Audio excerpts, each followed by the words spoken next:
Hi, students. I just wanted to go over inductive and deductive reasoning a little bit more. I posted the YouTube videos on that, but I wanted to go over it in a video myself as part of the quiz review process because I think it can be a little bit difficult to understand. So I wanted to just go over it some more. So if you think about it, like a triangle, it kind of goes like this. So if you have deductive is kind of like if you had an upside down triangle, and it's called, this is deductive.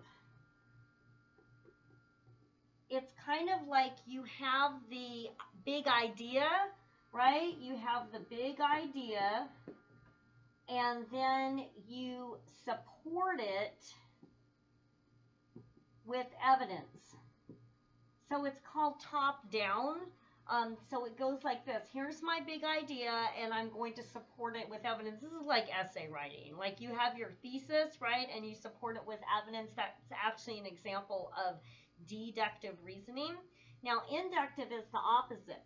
So inductive is you have the triangle like this, and the small point, this is your example or observation that leads you to the big idea.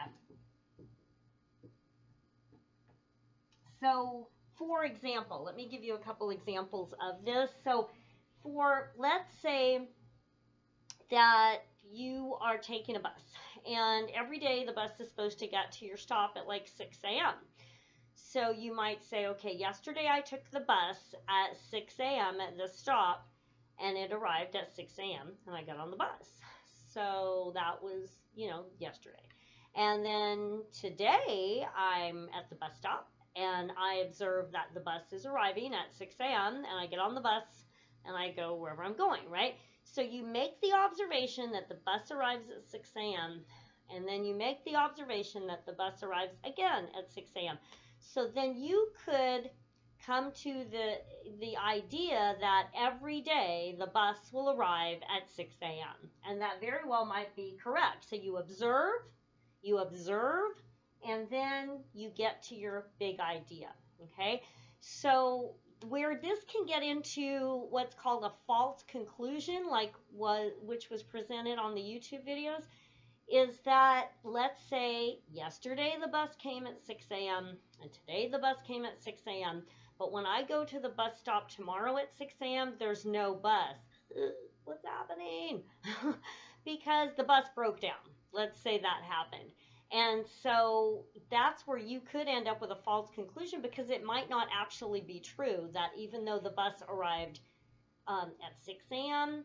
yesterday and arrived at 6 a.m. today, it may not be true that the bus is coming at 6 a.m. Tomorrow, right? So we don't know. Also, there can be cases where you're using inductive reasoning that you don't have all the pieces of the puzzle, and where this can allow people to actually make generalizations that are untrue, that are false, because they're just not, they don't have all the information. They think they do. So they make an observation, they make another observation, and it leads them to some conclusion, but they may not have all the factors.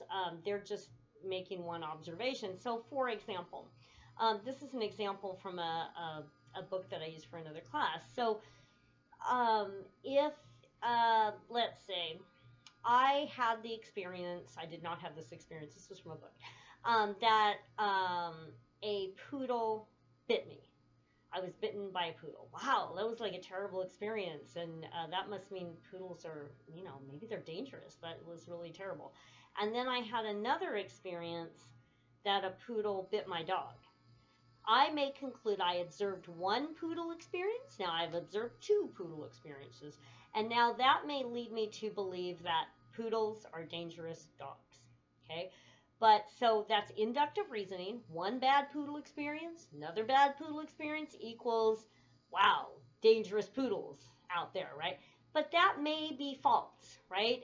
In fact, it is likely to be false because we know that there are more than two poodles in the world, right? So there are actually many poodles that would not be dangerous at all. But we are just, if that was your experience, you are perhaps just unaware of those other poodles and what they're like and how gentle they are, or whatever.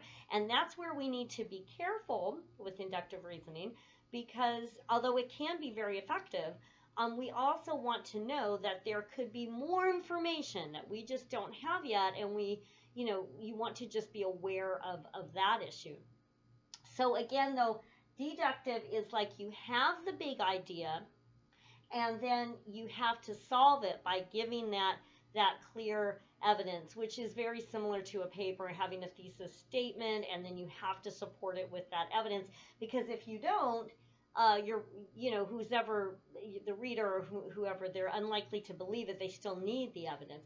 So I'll give you another way to look at this. This helped me so much in understanding inductive, deductive reasoning, is to think of it as a mystery. So it's kind of like, because it can be a little difficult to wrap your brain around this concept, and at first it was really overwhelming for me. But if you think of it as a mystery in which if you're watching like a mystery show, like it's something on TV or something, and sometimes they open with who like the murderer is or whatever, but then you have to watch them find the clues to convict that person. That is deductive reasoning. You know who did it, right? But it has to be supported with evidence. You can't just convict that person with no evidence, right? So inductive is the opposite. You're watching a mystery show, and they give you a clue, they give you another clue, but you don't know who did it. You're thinking it's one person, it might be somebody else. You have to observe and get all the clues and allow them to then get the evidence. So I'm going to, this is totally dating myself, but and so maybe nobody's seen these shows, but I've seen them on reruns, so here you go. So there was, when I was a kid, there was a show called Columbo, and so Columbo was, they're really great shows. He was really fun. Peter Falk was the actor. So his shows tended to open with, you would know who did it.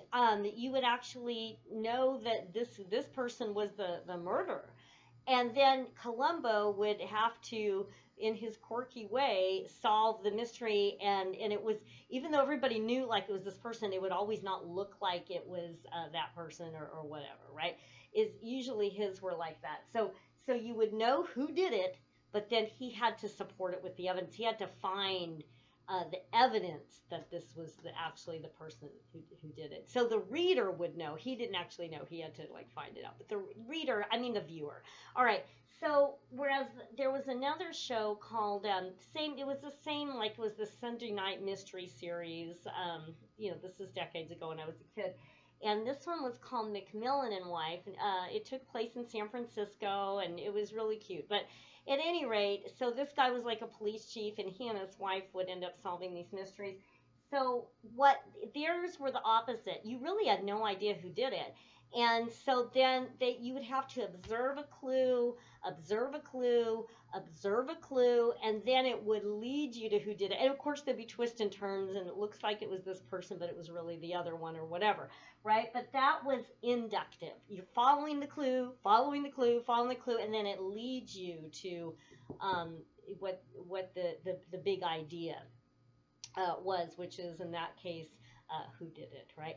So that's this is just a short video. I just wanted to clarify that because I know this concept can be rather confusing. And for me personally, when I was first reading about inductive and deductive reasoning, I was like, inductive, deductive, oh my goodness. I mean, like, it was just like my head was spinning, right? And so that is, I think if you can remember the triangle thing, that it's top down, you got big idea, goes supported by the evidence for deductive, inductive, just the opposite. You observe, that leads you to the big idea, but you have to watch out that you don't end up having false conclusions with that, because it can work effectively, but it also can lead you to something that is incorrect because you don't have all the information, that there are other observations that you could make if you had more information. So you just want to watch out for those false conclusions that could happen that way. All right, this was just a quick video, and I'll see you in the next one.